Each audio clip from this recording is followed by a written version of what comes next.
Hi,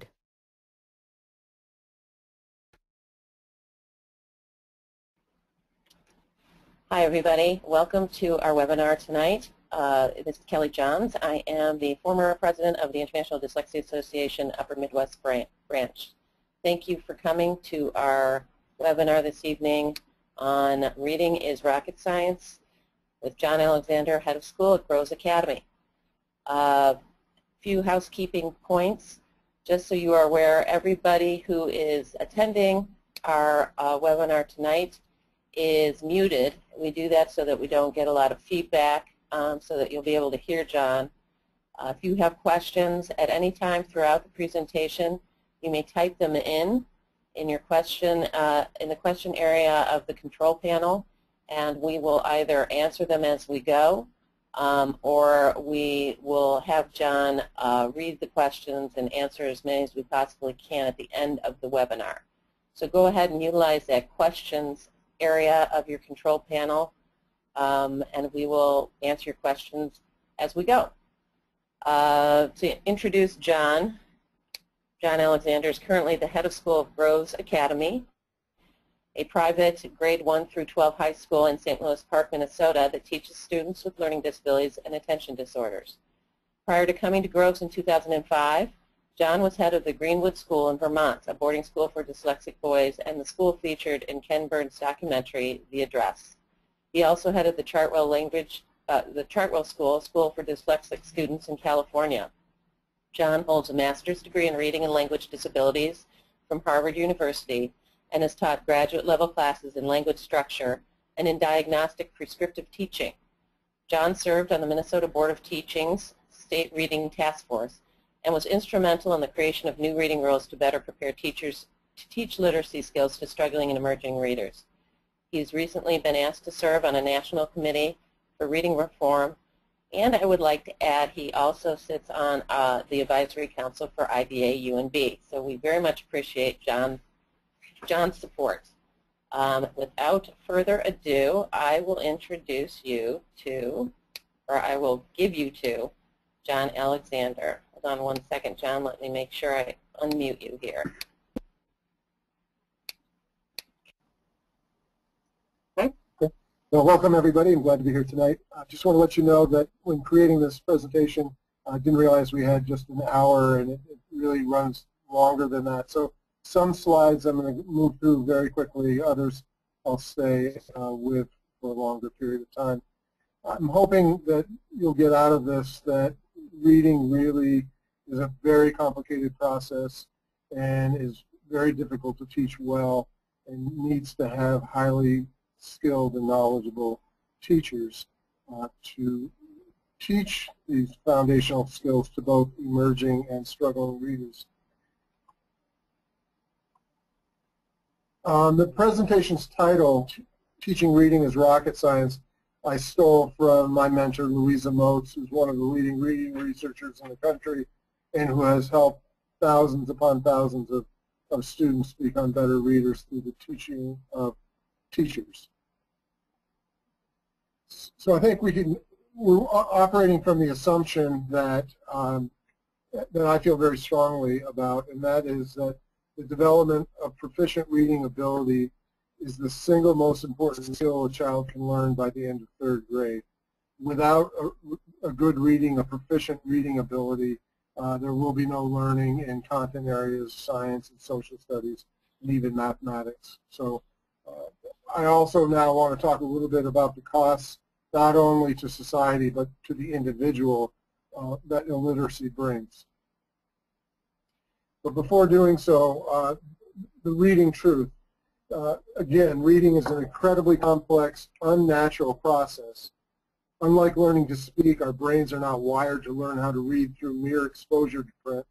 So reading needs to be taught directly, explicitly, and systematically using an evidence-based approach. There have been reading wars that have been going on for 50 or 60 years between the whole language and phonics, and we know that students need direct instruction to build the phonics base and the phonemic awareness base and the fluency base as well as vocabulary and comprehension to become proficient readers. So what are the ramifications of illiteracy for society? Well, according to the U.S. Department of Justice, the link between academic failure and delinquency, violence, and crime is welded to reading failure. Furthermore, 43% of Americans with the lowest literacy skills live in poverty, and 70% have no job or a part-time job.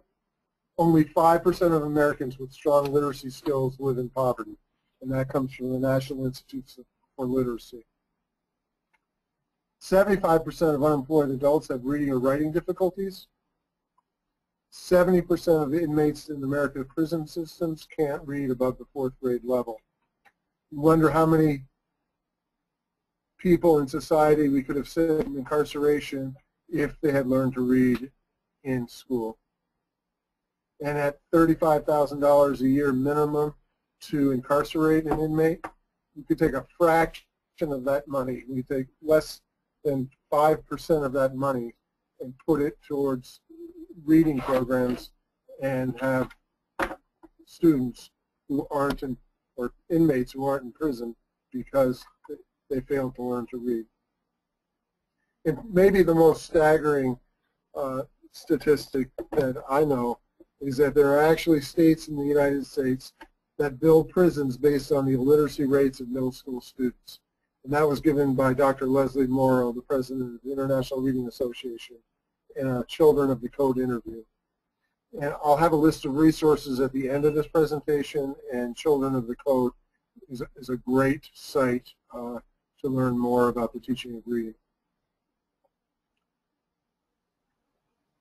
According to Sally Shaywitz, who is one of the leading reading researchers along with Louisa Moats in the country, about 20% of our nation's students have dyslexia, which is an unexpected problem learning to read. So we have kids with very high potential who should learn to read through traditional methods, but who don't and need more intensive intervention.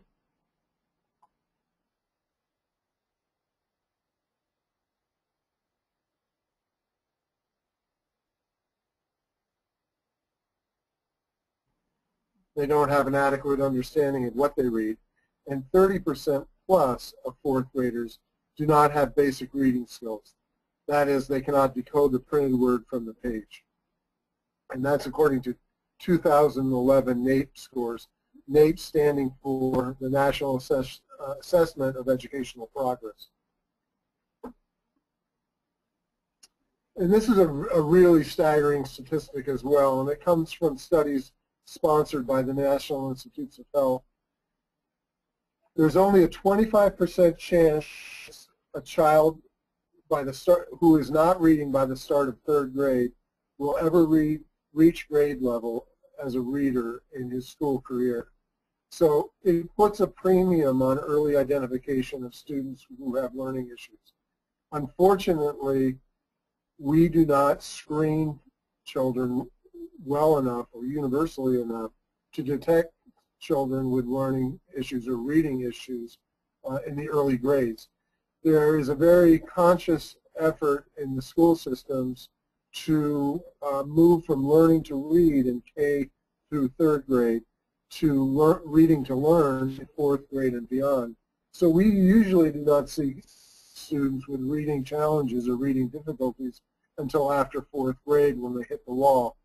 According to this statistic, only 1 in 4 of them will ever get caught up.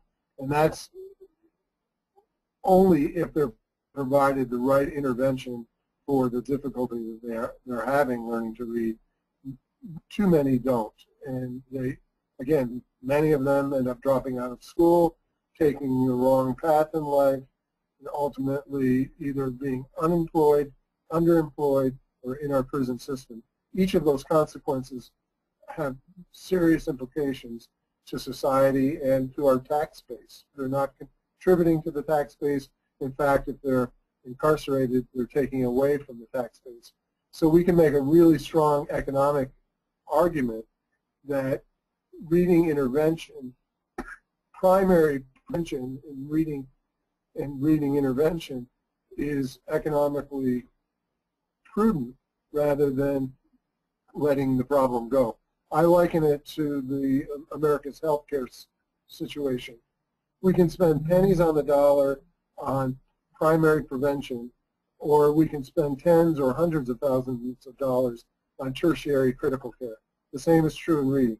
Pennies on the dollar on primary prevention and getting kids the instruction they need in the early grades, or we can spend tens and hundreds of thousands of dollars on the individual through their issues in society.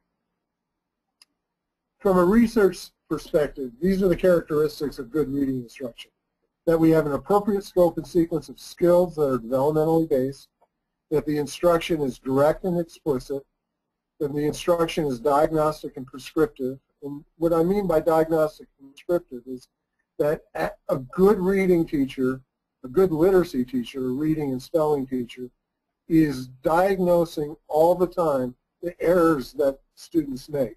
And based on the error patterns that student makes, we intervene with a very prescriptive intervention, a very prescriptive solution to ameliorate or remediate that error. That's the approach we have to take in whether we're working with struggling readers or emerging readers. We'll get into some of the variables of instruction in a minute, but diagnostic prescriptive approach is very important. Again, going along with the appropriate scope and sequence of skills, the skills have to be sequential and they have to be taught in a systematic manner. Multisensory teaching is also very appropriate, not only for a struggling reader, but for an emerging reader. So, for example, there should be a visual input, there should be an auditory input, and there should be a kinesthetic input. Handwriting is extremely important to help cement the neural pathways and to reinforce the auditory and visual learning that kids are typically getting in reading instruction. I don't believe cursive handwriting is taught well enough, if at all, in the primary grades. And then finally, the instruction should be developmentally appropriate with a meta aspect. And what I mean by a meta aspect is that the student is able to step back and understand his role in the instruction and why he's doing what he's doing. Now, of course, there's a developmental aspect to this. We can't expect 5-, 6-, and 7-year-old kids to have a very good self-awareness of what they're doing. But as the kids get older, and especially those who are struggling readers into their teens, need to know what they're doing and why they're doing it. And it can make sense for them, and you get better buy-in because of it. Okay, back in 1998, Congress authorized a study, a national reading panel, to look at hundreds of thousands of reading studies to find out what the best practice is, what needs to be taught, and how does it need to be taught.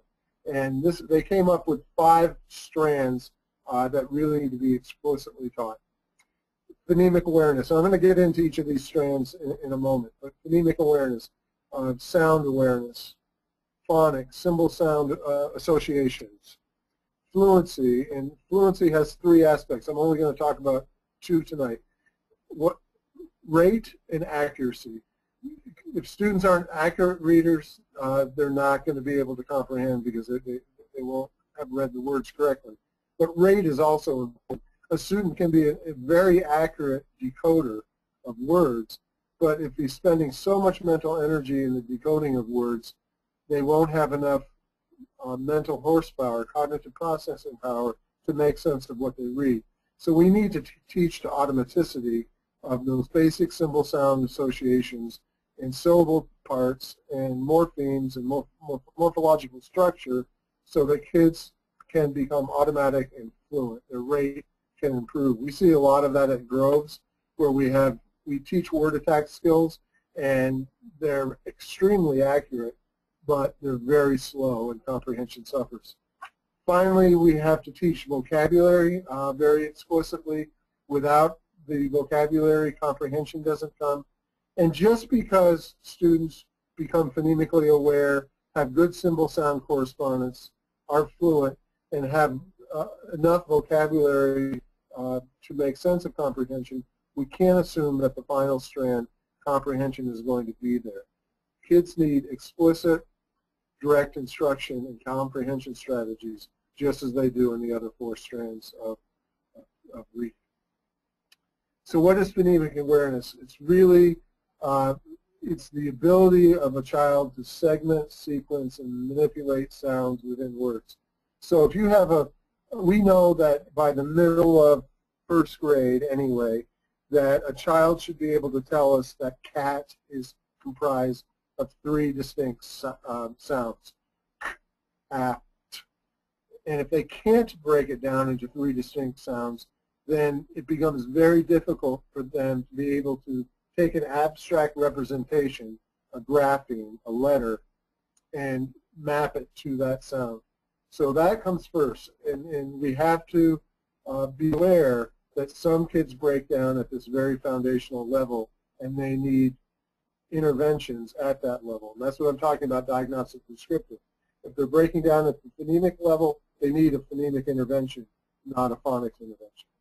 So an example of phonemic awareness, an exercise, is to ask the child, what is the word tick without the sound? And we would expect the child to be able to say ick. And there are lots of activities that are generated through phonemic awareness instruction. And in fact, Tuesday night at this same time on a different channel, you can tune on to grovesacademy.org. I'm going to be giving a talk on phonemic awareness, and you can learn more about it there.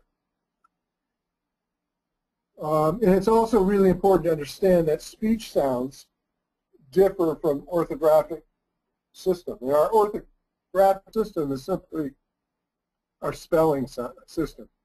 So speech sounds do not, there's not a one-to-one correspondence between the 44 speech sounds of our language and our alphabet. Our alphabet's 26 letters, so some letters have to be combined to make the speech sounds. And again, it's our kids' error patterns that they make when they spell come from a phonological or from a sound basis. Not generally, not always, but generally they come from a phonological basis and not from a visual mistake. Although the kids do make visual errors as well. But keep in mind, phonology, or the sound system of our language, is very important. And if teachers can't distinguish that, the difference between speech sounds, and teach them both in isolation and when co-articulated, it is very difficult, if not impossible, to convey this understanding to students. And most of us have an intuitive sense of how our language works, but we don't have an explicit sense. If we don't have an explicit sense, it's impossible for us to convey that knowledge to kids who don't generalize that intuitive sense. So we have to make explicit for these kids what they can't intuit. And I would argue that good reading instruction is good reading instruction, whether you're teaching a deeply dyslexic child or a student with no neurological reading problem. They just won't, the non-impaired neurological child will not need the same intensity or length of instruction as a child with a neurological issue. But the instruction itself in these foundational skills should be the same. Okay, our second strand is phonics, and phonics is simply the symbol sound structure of our language. It's what I was talking about earlier. It's that T, the letter T, says T, as in the word top. So it's matching sounds with their corresponding symbols. And it's my strong belief, and many people who have similar beliefs around the country, that we need to teach those symbol sound correspondences directly to students, not let them try to acquire it through repeated exposure to print, but rather teach T top explicitly. I'll give you an example. We teach the letter C, we teach with a visual card that has a cat on it. And we show the card and we say, and the child says, C, cat, So they have the visual of the card with a C under. They have a cat with a C underneath it. So they see the visual. They have the auditory because they say C. They repeat the keyword for that card, and then they give the sound of the word. And they do that as they trace the word either on the tabletop or we use textured rough boards, so they get the kinesthetic in. So that's great. So when they learn the short A sound, ah, they learn the T sound, and we'll have 3 separate cards, ah, and we'll have the student blend those sounds to make the word cat. And that's great. So they learn that hard sound. But what happens when they reach the word C-I-T-Y? Well, the kids are going to say kitty because they don't know that C before I, E, or Y makes the soft C sound, or S. So we have to teach that explicitly as well. And if we do and show patterns of words that follow that pattern, then that rule, then they learn that explicitly and can apply it in their independent reading. And it's also, I want to take a pause here and just really reiterate how important it is to mention that reading and spelling skills and instruction are complementary. They shouldn't be taught in isolation of one another. And by that I mean if we are teaching a certain word pattern or vowel team or digraph, the patterns of language in reading, we shouldn't be giving kids 20 words that have no relationship to one another to memorize through the week and take that test on Friday and they promptly forget the words the next week. The spelling instruction should mirror the reading instruction. In doing so, the research shows that when instruction happens in that way, kids will learn to read more efficiently and faster, and they will become better spellers as well. So that's a really important point of instruction.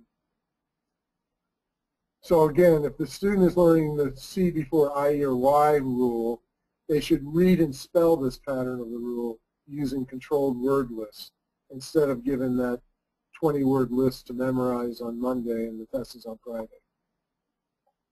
Okay, the third strand of reading instruction is in fluency. And I talked about that earlier. Fluency is comprised of reading accuracy and reading rate. If a reader is not accurate or does not read at a sufficient rate, there is not enough mental energy available for the true purpose of reading, which is comprehension. So we know in any given month of any given grade level how many words correct per minute a student should be reading at the 50th percentile, at the 75th percentile, at the 90th percentile. And here at Groves, we believe fluency is so important that we monitor that progress on a weekly basis. So we know coming in, if you're a 4th grader and you come in reading 80 words a minute in the fall, we know that by June, say at the 50th percentile, that child should be reading 130 words per minute. That's a goal line that we have, and then we plot against that goal line, and I'll show you the results of that in a moment. Vocabulary. This too, vocabulary too, has to be taught directly and systematically. And I don't think vocabulary workbooks necessarily are the best way to teach vocabulary. It needs to be taught in a variety of ways.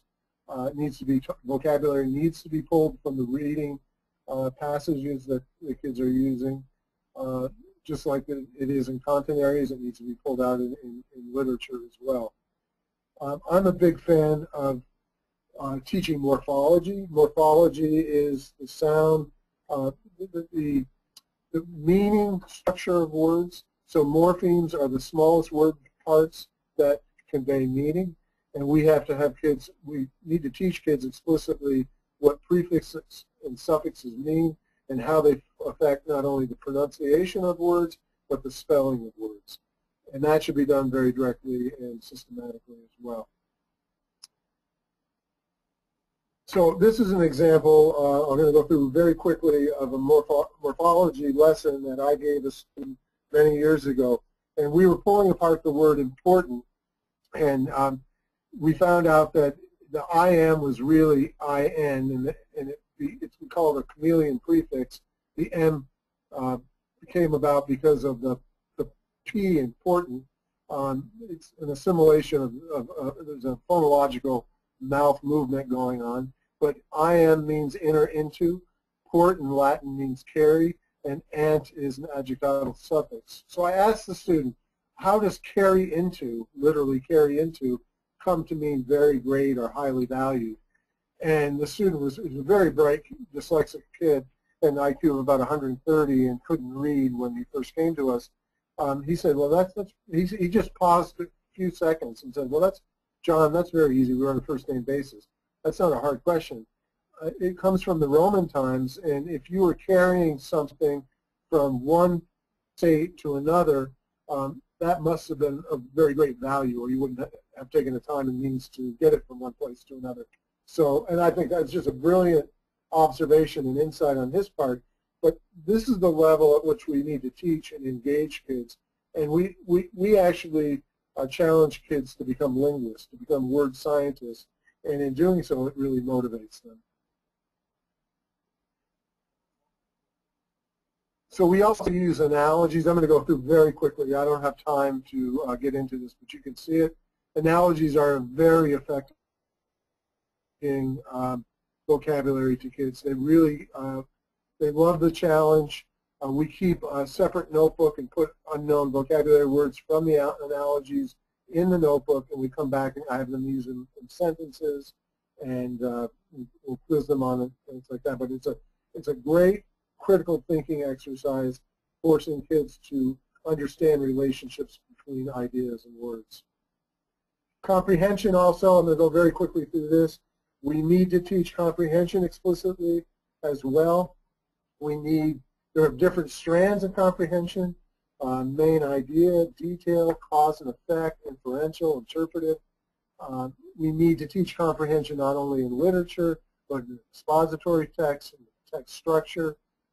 It's very important that that's taught explicitly, and there's too many teachers who assume that if kids can read fluently and have an adequate vocabulary base, that they'll understand what they read, and that's just not the case. These are some really good teaching ideas and curricula for the teaching of comprehension, keys to literacy, teaching story grammar, teaching paragraph structure for expository text, reciprocal reading, something out of the University of Illinois, Urbana, Brown and Palisade, you could look that up, text mapping, and SQ3R are all comprehension techniques. Okay, now we're getting into variables of instruction. Okay, we found a curriculum. We have a really knowledgeable teacher.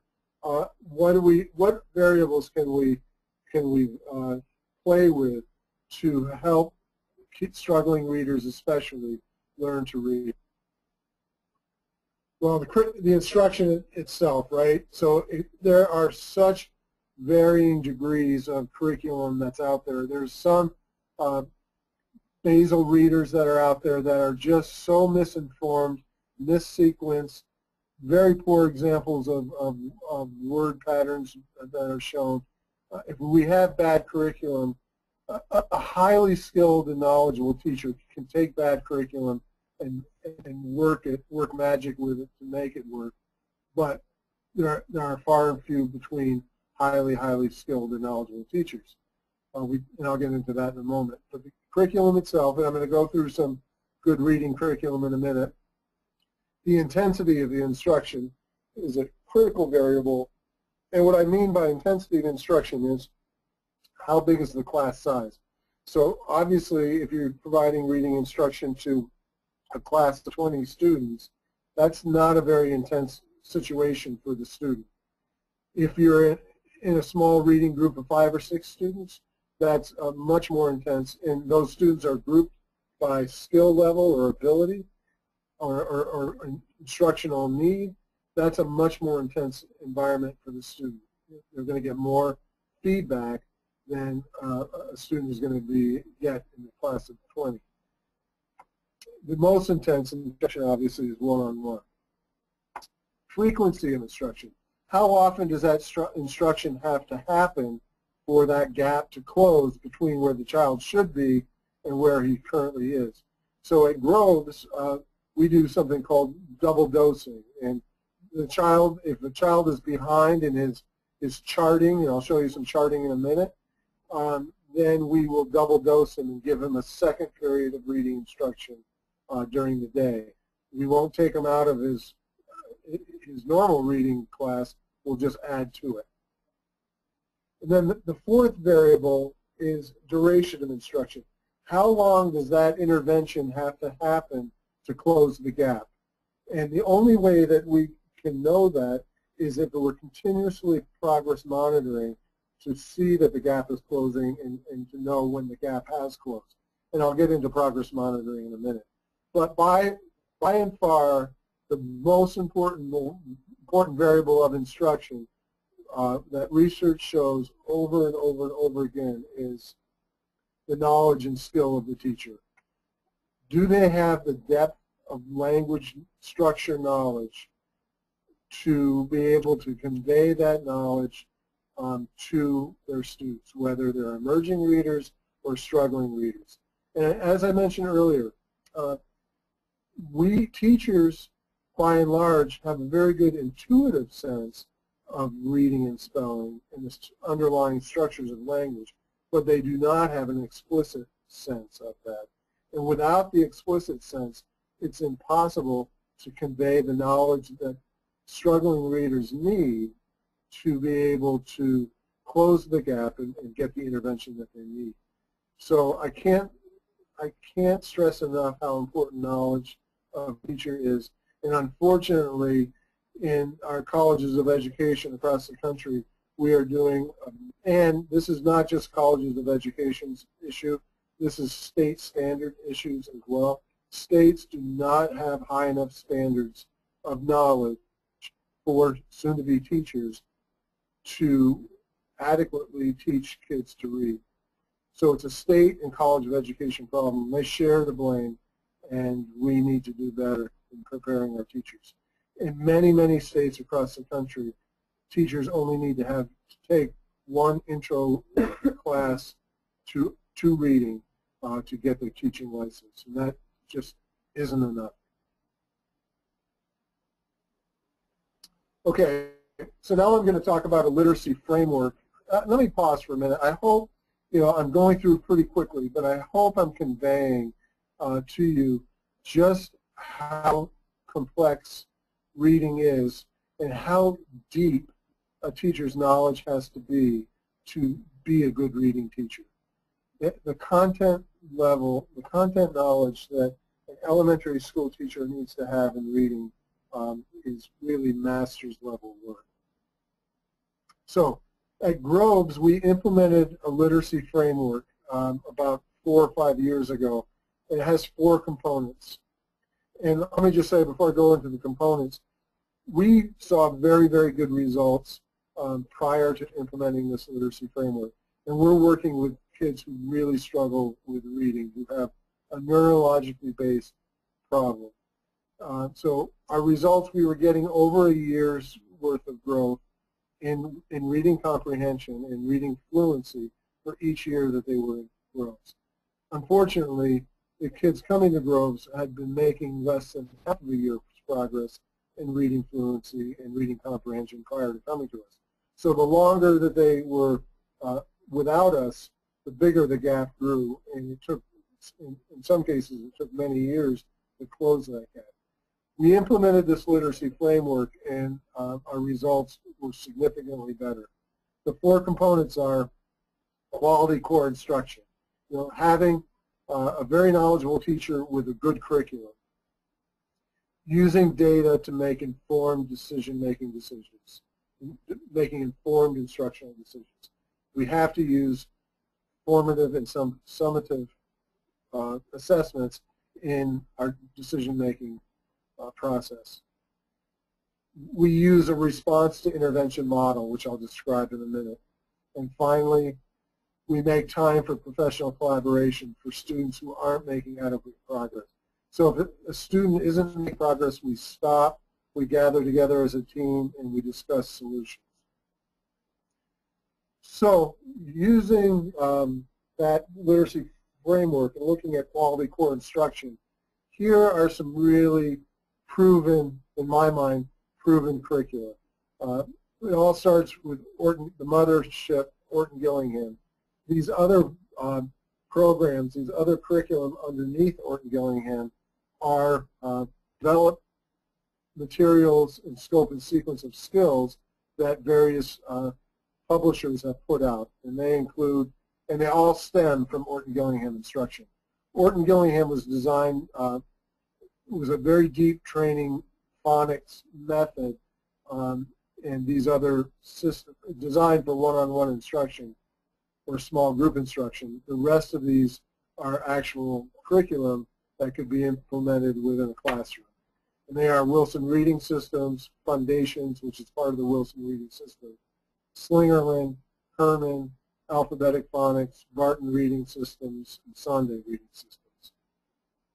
I'm sure there are others, but these are the ones that I've had exposure to. And now, so that's quality core instruction. Now we're moving into database decision making using objective data. So what I'm showing you here is a graph of reading fluency of a sixth grader who started in a fifth grade reading in this software program in a fifth grade level. She came in reading at about 90 words a minute in the fall, and she had to be at about 180 words per minute to be at the 50th percentile in sixth grade. That's where we wanted her to be. And you can see all these red dots below the goal line, which is the dark black line, are her fluency scores weekly. So you can see she got off to a pretty good start, but she immediately tailed off, and we realized after, what, maybe 5 or 6 weeks that she was quite far behind goal line. And these are 1-minute reading drills, by the way, that you score on the computer. You can have a para come in and do it. You can have a parent volunteer come in and do it. It's not difficult to learn. It's not difficult to administer. We can get through 8 students here. That's the class size here. And we can get through that in about 12 minutes or so. We do it weekly. You can do it every other week and still have some good results from this. But you can see the first vertical line. That was an intervention. That signals an intervention. That intervention was a double dosing, and we ratcheted up the intensity of the instruction from 4 or 5 on one small reading group to 1-on-1 instruction. And you can see what happened just a few weeks after she started the 1-on-1 instruction. Now keep in mind, she's being double dosed. She's remaining in her reading class, and she's coming out to get that diagnostic prescriptive reading instruction. And you can see how her trend line veers sharply up. The second vertical line has a note to it. It says moved to 6th grade level. So she had been in a 5th grade program, reading program, for this assessment because she was so far behind. And we moved her to her 6th grade. And you can see, even though she's below the line, she's moved up a grade level, and she's approaching the line. And by that very last reading, she's almost at goal level. So this is an example of what I mean by database decision making. How important it is not to use teachers' intuition or teachers' feelings. They're very important. But if you don't have the objective data to support those observations, all we have are gut feelings and not the data behind it to make instructional decisions. This is the RTI model I talked about earlier, the third pillar of our literacy framework. So the first here is classroom reading curriculum, your mainstream classroom curriculum for reading. And if it's quality curriculum with an appropriate scope and sequence of instruction, 80% of those students in the class should respond adequately. So they're keeping up, they're learning at a proficient rate. 20% won't. I'm using national statistical numbers. 20% won't. So we move them up to Tier 2 instruction. Tier 2 instruction is small group instruction. So we've ratcheted up the frequency from a bigger classroom or bigger reading group instruction to a smaller group. And then about 95% of those kids will respond to the small group instruction if there's good curriculum and a knowledgeable teacher. 5% statistically don't. And they move into Tier 3 instruction, which is one-on-one instruction with a highly, highly skilled reading practitioner. Now, this is a wonderful model, and some districts use it in replacement of discrepancy testing to identify kids. But unfortunately, it doesn't work as well as it does theoretically, because kids are held into the tiers for too long. So they stay in Tier 1 far too long before they're moved. They stay in Tier 2. Tier 3 kids stay in Tier 2 far too long. And it's just the model isn't employed fluidly enough to really be effective in most cases. I'm going to show you the Groves model now. The Groves model differs only in that, because of the environment that we're in, we use Wilson Foundations and Just Words as our core 1. We use individual instruction in level 2, and that's Wilson level 1 instruction, which is very intense and slowed down. And then kids who don't respond in Tier 2, we move right into assistive technology. We know that despite the very best teaching and the most knowledgeable, most skilled teachers, that about 3 to 4% of kids who are dyslexic are so deeply affected that they won't become fluent readers and that they'll need assistive technology. So we don't wait on that. We move them into assistive technology as early as late elementary and middle school. And certainly in our high school, all kids are using assistive technology. So what happens when you provide this really good quality core instruction by highly knowledgeable teachers in an environment that's conducive to kids learning? Well, these are our results of all students. These are both kids with reading disabilities and with and who aren't reading disabled. The red connotes kids coming in prior, their average growth per year prior to coming to Groves. And you can see all kids are making just about 0.7 years of progress for each year they're in. And then you can see in 2009 and 2010, they were making just almost 1.5 years of growth. So what happened in 2011 to show the same profile of student, same cognitive profile of student, all of a sudden their growth jumps from on average to about 1.5 years to over 2. Well, that's when we implemented the literacy framework that I just explained. So you can see there's a significant amount of growth because of that literacy framework. I attribute it mainly not to the quality core instruction, because that didn't change, not definitely to the database decision making, because that's when we started using the progress monitoring on a weekly basis, and certainly because of the RTI. We moved kids based on the data we were obtaining. We moved kids into individualized instruction faster than we had before, and the result was then this significant growth. And also we were setting up these professional learning communities that would have a child's teachers all gather together to come up with a solution. Now this graph, the next graph I'm going to show you, is even more significant. This next graph is for all kids at Groves who have been identified as reading disabled, and that is they were making less than about a half a year growth or less in their reading before coming to Groves. And you can see that the jump that they made in 2011 is even more significant than the prior graph of all kids. So that this reading framework with really knowledgeable teachers using really good curriculum had a profound impact on these kids' reading ability. And we were measuring, in all of these tests, we were measuring silent reading.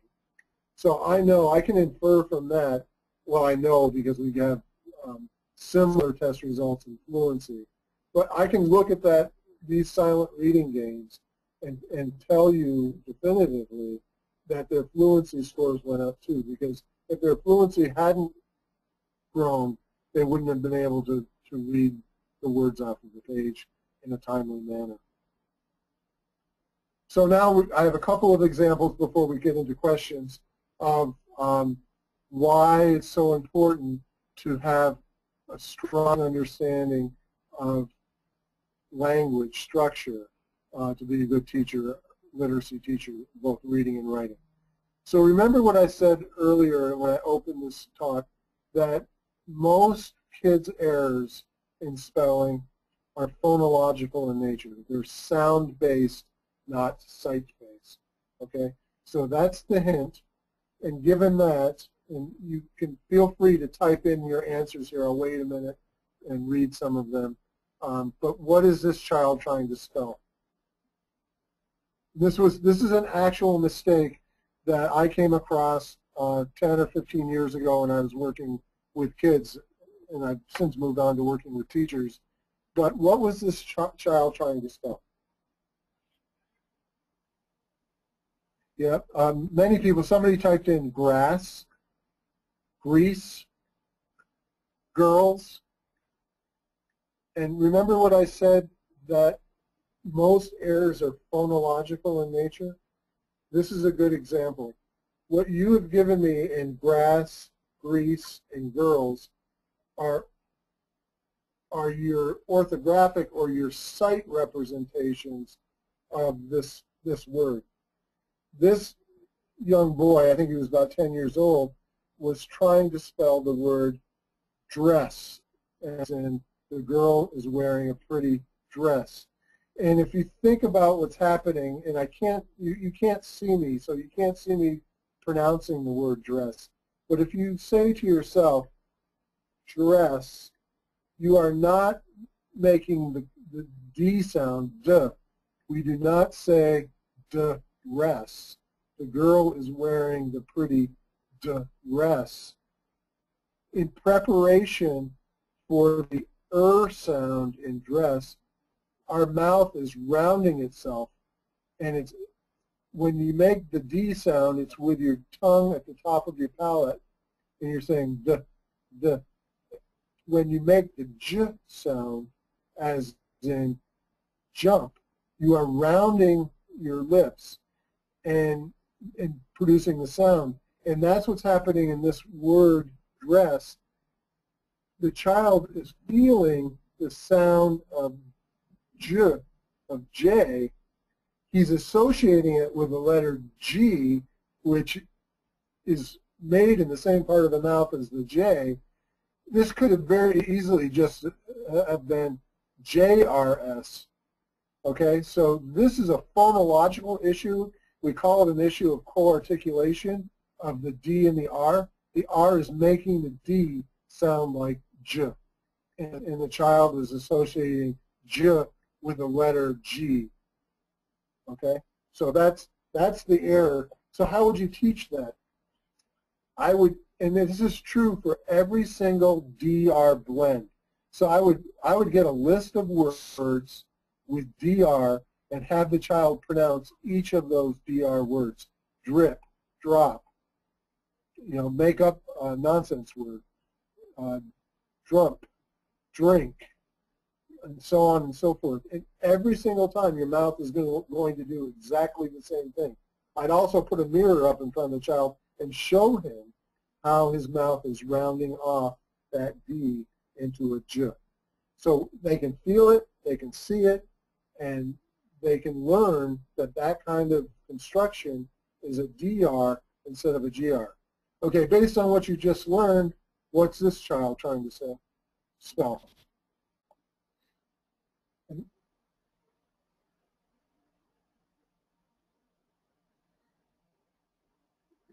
You have some good answers? Train. Yeah, somebody just typed in train as the train is coming down the tracks. And that's exactly what this child is trying to spell. And it's the exact same phenomenon that's happening. The sound, the R, is affecting the pronunciation of the letter preceding it. So it's taking, we do not say there is a rain coming down the track. We say there is a train coming down the track. And students feel that ch sound because the R is affecting the T sound. So this is a very logical mistake. I'll tell you that 90% of spelling mistakes come from a good reason. 10% are visual misrepresentations. But kids make spelling mistakes like this for reasons. And it's up to us to be able to understand what the mistake is and give them the correct intervention. And again, it takes a very knowledgeable and skilled teacher to identify this and to intervene correctly.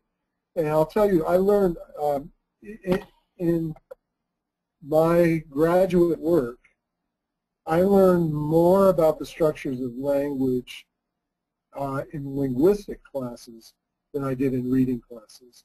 So I think, you know, we really have to get to that level of structure to be able to really give teachers and students what they need. And I have a strong bias that requires incredibly robust and deep professional development of current teachers. And I think we really have to look at the teaching profession, and it needs to be elevated in the value in society. And in doing that, we have to pay teachers more. We have to train them better, and we have to look at teaching as not a 9 or 10-month-a-year job, but as a 11-month-a-year job. In the summer weeks, I strongly believe that 6 weeks of a 10-week summer should be spent in professional development, full-time professional development, and including discourse and course study around these structures of language. And then we should pay teachers accordingly for this work that they're doing. And we should elevate their profession in society's eyes. And I think in doing that, we could. And more importantly, we could significantly move the needle with an achievement gap that we're facing in urban America throughout the country. I want to close this presentation, and then I'll open it up to questions and answers with something a man, a scientist, and a friend of mine said a number of years ago, probably 10 years ago. And I'm going to read it just for emphasis. Now, this is based on, Reed Lyon was the Director of Pediatric Services at the National Institutes of Health. He was charged with looking at the way he was trained in neurobiology, neuroscience, and his charge was to look at the way we teach reading and the way that kids learn to read. And we found as a nation of reading scientists, unequivocal evidence from controlled studies how children learn to read and how they need to be taught. And we have such an issue in schools of education, colleges of education, in using that research in instruction of soon-to-be teachers in colleges of ed. And it becomes very territorial, it becomes very political, and this is Reed's quote: "The resistance in the educational community, particularly at the higher education level where teachers are trained, is enormous, almost unbelievable.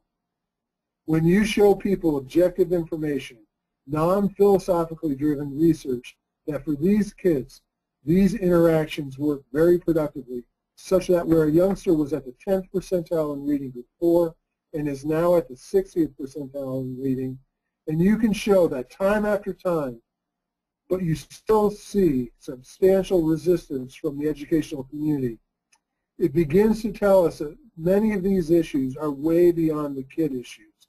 These are adult issues.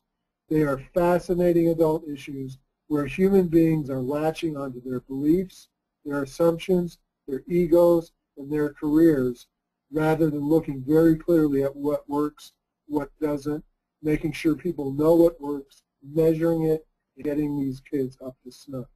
And I'll just add my own personal experience, having served on a statewide reading task force with professors of higher education. I would underscore that 100%. It's an adult issue, and we have to get over ourselves if we want to give to these kids what they deserve. I'm happy to take questions for a few minutes.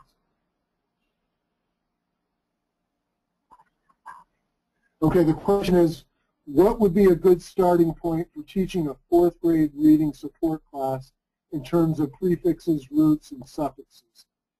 Well, what I would do is go to your, there are lists of the most frequently used affixes, which are prefixes and suffixes.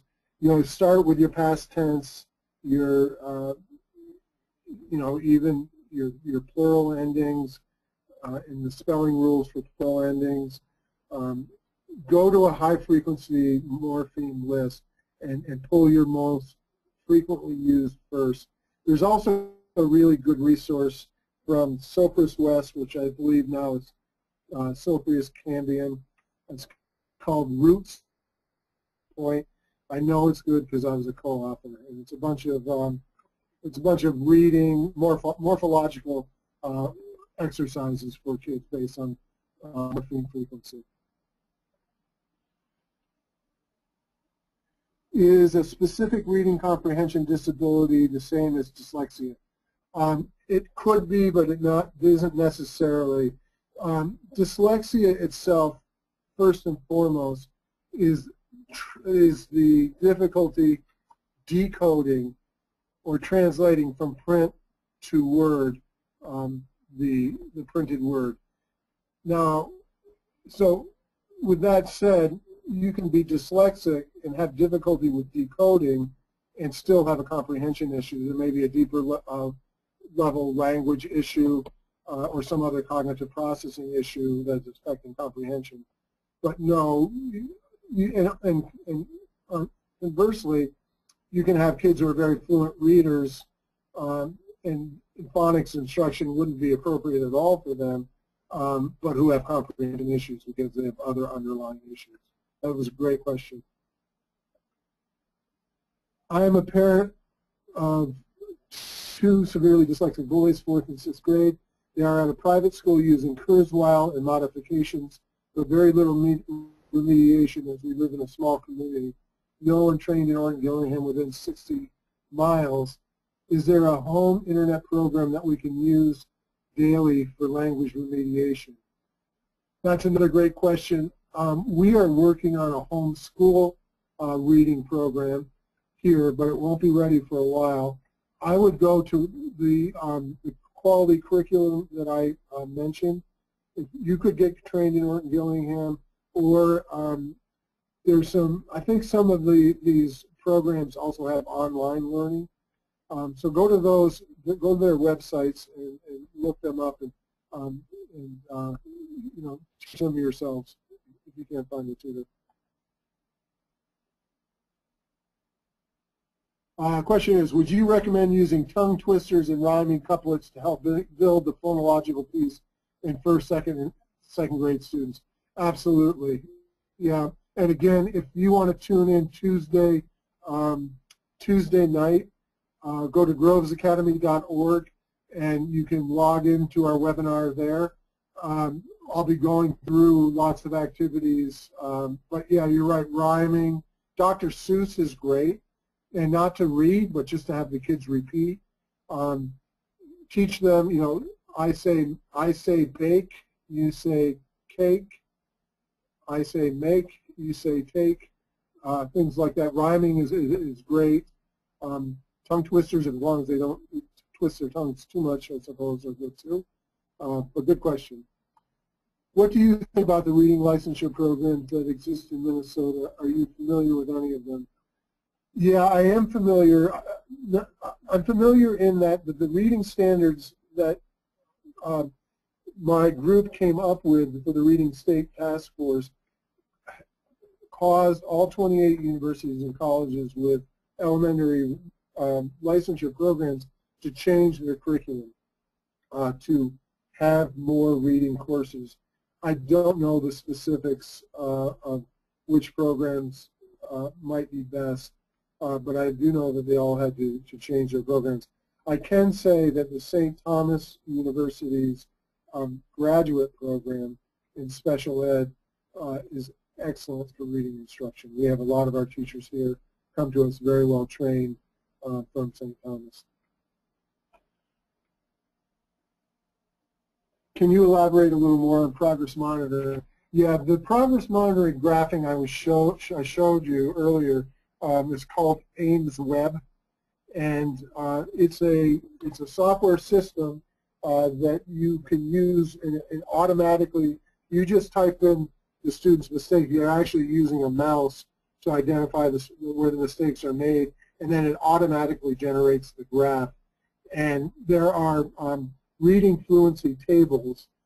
Harbrook and Tinsdale has a normed fluency table that you can use to determine what your goals are for each grade level, and then just plot it on the 50th percentile. My 11-year-old is struggling to read past the second grade level with little fluency. I'm wondering at what point do we start focusing mainly on assistive technology. She's at a public school and we cannot afford private education. We are trying to work within the special education services. Well, what I would do is really write your IEP to provide the very specific goals that will require the interventions that I talked about tonight. And I would be happy to send you an IEP roadmap that can help you build that IEP. It's not too late to give up on remediation. I would not suggest assistive technology for reading until you've given up every means possible or tried every means possible to remediate. 7 years old is too young to give up, too young. And again, my email address is alexanderj@grovesacademy.org, or you could go on to the Groves Academy website. I think you can find my email address there. But email me, let me know that you're listening tonight. I'd be happy to send you that document and other resources, a list of resources as well. How much research has gone into increasing reading comprehension to students who do not have an issue with decoding? There's a lot out there. And again, if you send me an email, I'd be happy to list some sites for you, some research. Another curriculum that I forgot to mention on the list, and a tremendous reading researcher is Marianne Wolf, and she's created a wonderful early intervention program called RAVO, and I think she has some work in comprehension as well. 2 more questions, I'm being told. I'm an OG tutor and I have a student who has difficulty with hearing the difference between short vowel sounds. How do you teach that skill? Well, that I think you have to try to teach it with minimal pairs. So things like lit, let, it's often the short I and E sound, and don't teach it with any corresponding sounds like N, we call them nasals, N and M, or liquids, L's, that could affect the production of that sound. Use minimal pairs. Get onto the website and do a Google search for minimal pair. Worksheets or exercises involving minimal pairs is a good way to do that. And I would also get a mirror, and as they're making the sound, there is a dropping of the jaw in the production of I and F. And you can feel it and you can see it, and you can have the child hold their chin and see what's happening with the jaw. Things like that. You can bring in the multisensory piece of it. What strategies do you recommend for increasing fluency? Repeated readings. There is, so you do cold reading, and then you have the student read it back. There are some programs out there, Read Live Naturally or Read Naturally, Great Leaps, all are good fluency programs. And then modeling, doing a lot of modeling. And good reading instruction, fluency instruction, or connected text instruction in general should be done at the instructional level so that the text is decodable. You don't want to throw in word patterns that they haven't learned yet. Are we been cut off? So give them controlled text, repeated reading of that text, phrase reading. Do phrase reading, don't even incorporate sentences. Do phrases, do dependent clauses, and then build into sentence reading. And again, good modeling by the teacher, and lots of practice, lots of repetition. It's good for fluency. Yeah, I'm glad you all came out. I don't know how many were here tonight.